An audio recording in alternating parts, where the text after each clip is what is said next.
Gossip Bures, Gossip Bures. Welcome to this episode of Gossip Bures, and on this episode we're going to talk about something that's a bit more sensitive. We're going to touch a little bit on mental health, depression and suicide. That a lot of us in this room and also a lot of you viewers at home have actually been in touch with. It's maybe been close to home or has happened in your home or you have a family member. We're going to start off speaking about mental health, and it's something I think that a lot of people are embarrassed to speak about. We came from a time when we were especially being travellers that we were embarrassed to even say we had it. It was hidden for a long time, and unfortunately a lot of us actually suffered in silence. And it's great now that we can talk about it, because the fact that we can speak about it, we're actually getting help and we're not hiding it to the stage that some poor people have committed suicide. Some people are suffering with depression, anxiety, PTSD, and some of us here in this room know of family members that commit suicide, or some family members that suffer with mental health, like a lot of you viewers at home. So we're just going to get some points on it. Minnie, if you were speaking from your own, like not your own personal experience, but speaking from a person for suicide, I think it's the worst thing that could hit any family ever, because as you said, Charlene, it hits their mental health, anxiety, depression, literally everything. It rips families apart as well.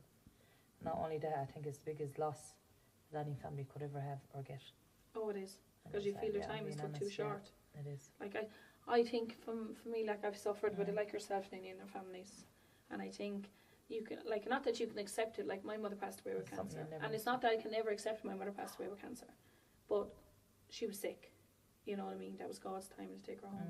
But I think when you lose someone to suicide, you always think, like, it could have been stopped, could have been prevented. Like, was there something you missed? Was there something you could have noticed? It's not even that, Charlene. There is help out there. I witnessed this with my own toys. A person can get help, but then there's the other side of it. A person can easily fool the mental health. Oh, of course they can. Because they can walk in there and say, they're signed off saying, oh, they're perfect 100%.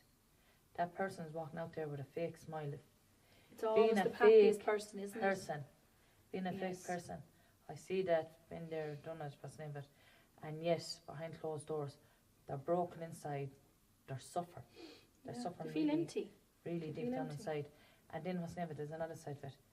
They all look perfect in front of, say, they're laughing, because I see it, laughing, messing, having the crack, all this and that. And then when they go home, it's like they're locked away. And then is where the harm comes in and this and that. 100% it is. And it's always those that is smiling and laughing the most are the ones that hurt most. Because, you know, you always hear the same when someone has done it. I'd never expected that with that person.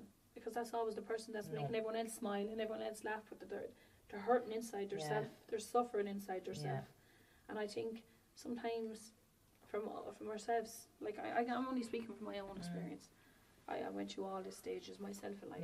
When my mother passed away, I hid it for a long time. It took me a few years to even accept my mother gone. Then I went through different patches of, I was angry, all different sorts. And then I went through my depression, and it took me a while to go to the doctors. And actually, to be honest with you, I was embarrassed. And like, I'm proud of my children helped me, support me in that, because I got the help I needed. Now I can speak for myself, and I went through all them patches. But sometimes as well, you get this attitude, especially with a travelling community, and you know, it's oh, you're okay, shake it off. Yeah, but I think what helps as well, Charlene, to me, I'm being honest, even if it's a son or daughter or even a family member or your mother or whatever, because I can remember what's the name of it, more no story, I could nearly write a book about suicide at this stage. And as you said, there's always a why, and you'd always say, well, you look so happy, how could this person fool you? So much going for them. And they'd be talking about shopping, going for something date, coming up having the laugh backyard and all this and that, and then it's just reversed. It's actually, you'll never realise till you're standing at the grave, just looking in, you'd say, well, they shouldn't be there, they should be alive. And I can honestly say, I don't think you'll never ever truly, with the people left behind, okay? I can never understand. You'll never have that ease of mind. No. You'll never have that ease of mind. No. Because you're always never going to have the right answer. Because the answer is there's never going to be a right answer. And even that they left letters behind, saying, what's the name, they're gone to a happier place, that they love this person and that person.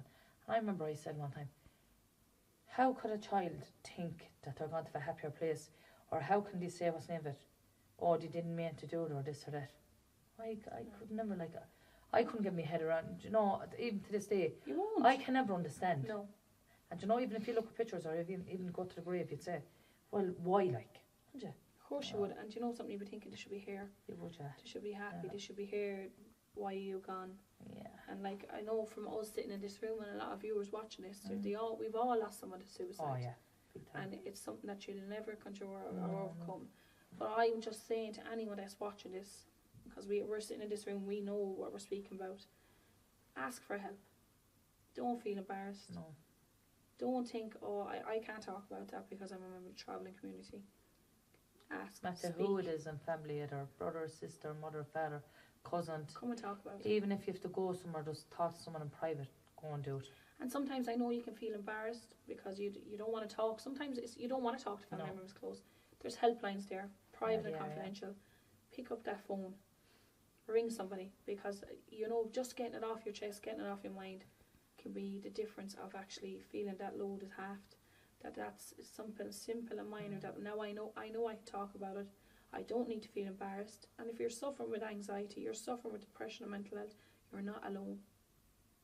There's loads of people in this world that is suffering with it. Yeah. So don't feel you're on your own. And one way to be better, going, getting help, talking, so as living the family a heartbreak. Yes. Behind, like, in the true ones. Because that heartbreak is continued with your family until they take your last breath. So think of I can get help and I can do this with the strength of my family, because you remember your family do love you. Yeah. And no matter what it is in life, no matter what you're facing, and I know a lot of, and I have to touch on this, Martin, as well, and I know there's a lot of travelling boys and girls today that are suffering with their identity and who they are, like if they want to be lesbian, if they want to be gay, if they're embarrassed to come out of it, because come out, talk to your family, don't suffer in silence, because no matter what, your family loves you.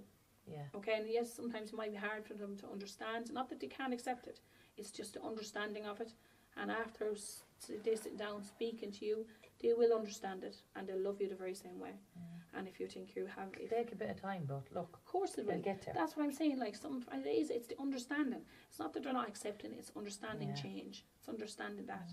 And if you're suffering with your mental health, if you feel you're in a dark space, if you feel like I don't want to be here anymore, I don't want to be alive anymore, I don't see the light into the tunnel. But I find, Charlene, even what's named with the younger generation, even with travellers all over, like there's a lot of that depression, anxiety.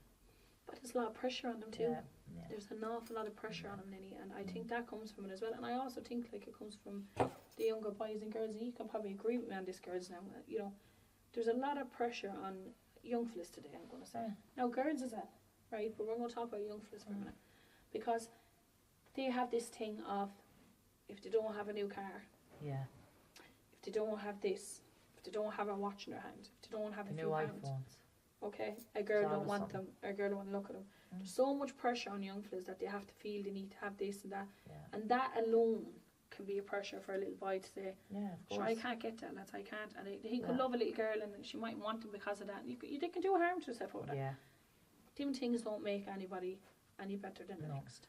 You know something, find the right person and talk to the right people, and you realise that's... Is there anything, sorry for cutting in there, but is there any advice you could give maybe parents out there of how to do maybe a mental health check-in with their children? Because, you know, sometimes you expect your children just to kind of live their lives and grow up and be okay. I think. But is there anything that you can do to check in? I think as a parent, Martin, say as a mother myself, as a family growing up, you'll know us, and maybe Charlene, you will agree. You'll notice the change in a child. Yeah, there is. You can notice.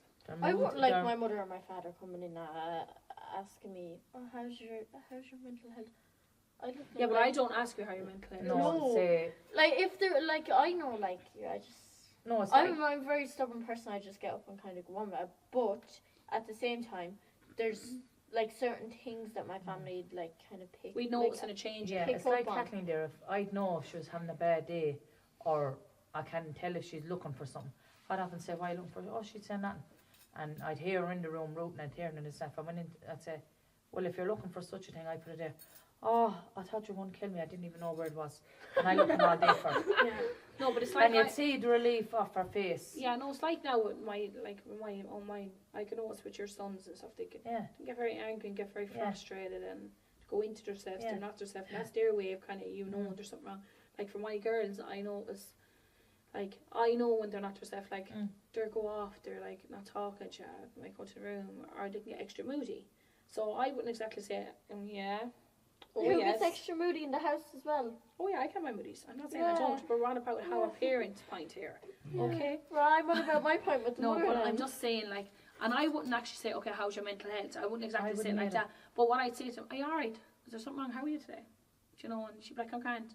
And I say, you sure? No, because, like, you get real vexed then if she's asking. I often say to her, are you alright? Watch the woman, lads.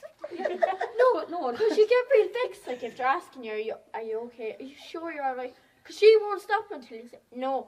Like, I'm looking at her like... I just want her to be able to know she can talk to me. So I just go out and get in the car and go away, because it'd be making it worse on you. Like, if you just know that, you can come to it, like, they're there if you want to go talk to them. But the problem is a lot of people don't know that they have someone there. No. Yeah. Well, mommy's way of knowing that I'm in a bad mood and having bad days. I will not let my room for full day. Yeah. No, I snap every door inside the place. Well, I just say the point now as well. So just for parents, for travelling parents as well, because I know it can be very difficult. If you are having that struggle to realise it in your child, and you're like, because it can get younger as well, and younger children, I think 13, 14, the boys and stuff going to school, and there's a lot they're suffering, probably hidden in school that we're not knowing about. Just watch for changes in their behaviour. Everybody knows their child, and what I mean, and if you see they're going off, they're going into their stuff, there's probably something wrong, without actually sitting them down and interrogating them and making them feel like interrogation. Just maybe say, right, do you want to come for a spin? And while you're on that spin, have an hour chat with them. It could be just like a normal thing, and then just say in the middle, say, well, anyway, that and strange happened today, or how are you feeling? And just they might be in that comfort zone that they but like, do you want to do that as well? You might be in that comfort zone and come out with it, you know. No, I've no stories or news to tell you, and she turns the phone, she'll be texting away. No, but like my other daughter now, she'd always come out and tell me, like, if she went now, she's in. No, Jasmine's Tipperary news. Yeah, if she's in work experience, like, I never have to worry about her. To mummy. She'd come back at home and she'd be like, Mum, wait till I tell you now how I feel today. I had this happen to me today now, and I don't feel too good about it. She'd come home and tell you. No, but you can't sit down with Jasmine because she's my only sister, so I go tell her everything. But she'll tell me everything. And if she comes back, Jasmine's Tipperary news, you tell Jasmine something now. Don't go and tell mummy and daddy. I don't want to know. That's her and Melissa. Let me tell you this because Anne told me not to tell you, but I have no other choice but to tell you. And Melissa, then you'll be coming up, then mummy will say, look, you can't tell Jasmine that I told you now because then she'll know that I told you. So all of us know that everyone knows, but we can't go back and say, oh, well, she told me, you told her. Do you know, like, But also, and I'm going to say in this broadcast part before we say that, and I was like, we here at TRTP, Tipperary World Traveller Project, we're also here. And we have loads of different members of staff that work on all this. And we have a great manager that does an awful lot with mental health. So if you are struggling, or if you do feel, okay, I need to question about my teenager or my child, give us a call. And I'm sure she'll be able to give you the best tips or put you in the contact with the great contacts that will be able to help you with that. I'm just going to put that out there again. We're always here to help. Sorry, Nini. Or Kathy. No, I was just about to say what Melissa's the same way. If she hears any of the boys say anything, or even my name, she'll broadcast. Come down the stairs, and listen to what they're saying. No, she'll pretend to be coming in. Oh, mummy, do you need the mugs put in here? Or clean down the table so she'll clean and her ear will be that way. And I'll say, well, listen, sink is over there. Yeah, but isn't it good though that your family is close like that? And I know you mightn't think that younger girls. Yeah. But if there is something that's going on, or if they hear you on the phone upset, they're talking to someone, that you know you're going to come back and you can talk, you can go and approach them. Jasmine's tips there anyway, because if you're on the phone, you can't have a private conversation. She'll come take the phone off you and put it on speaker, leave it on the table. But and she's very lucky that you have families, and like Martin said a minute ago, some people don't. Yeah. And that's, there's always someone there, okay? And you might feel that you have the support network at home. And the support network's here with Tipperary Road Travel Project, and if you're from a different town or a different county, we're in contact with a lot of primary healthcare teams and stuff, and we can give you those contact details, and they'll be able to guide you in the right track from there. And I just want to put that information there. Do you know? Yeah. And it is something that anxiety is a bad thing as well. Oh my God, that's bad. A lot of people suffer with that. I suffer anxiety. That's crippled me in the past. I'm on tablets for that. I'm only coming around now. I didn't even want to mix with people. I went to stage and locked myself away. I know a person with it, family member, with it that bad, they actually can't drive a car. They do have to get out of the car. They can drive so far and they have to get out of the car and take breaths. Okay, well, I'm going to tell you what happened to me now. She said that, Ninny. I was a passenger in the back of the car with my daughter. In the back of my car. On my way to Nina. Oh, never, ever again. And we're actually walking to Nina. It was coming to Nina around, but we were going to Limerick. And my anxiety got so bad. She my made me heart stop. start preparation. I had to As stop the lorry was coming. and get out. I thought I was having a heart attack, and I had to take deep breaths and everything to bring my anxiety back down. Yeah. To be able to get back into that car. That's bad though, Shani. As the lorry was coming, she made me stop in the middle of the But roundabout. if she didn't stop, I felt I was actually physically going to die in the back of the car. Oh, she put my heart up in my mouth. It's my so heart bad. was my mouth, It's so bad. It is really And so I won't bad. lie, I left roars like I was going to leave her there. And even at that, Charlene, with I anxiety, don't like to do shopping. that goes back to your mental health as well, depression. And I suffer because I'm suffering PTSD. That's what I'm. Yeah, you're eating everything. Yes. I And I am on that. that. Well. And sometimes I don't even do food shopping anymore. I get shopping delivered. I went to that stage. I didn't even want to go into the shops.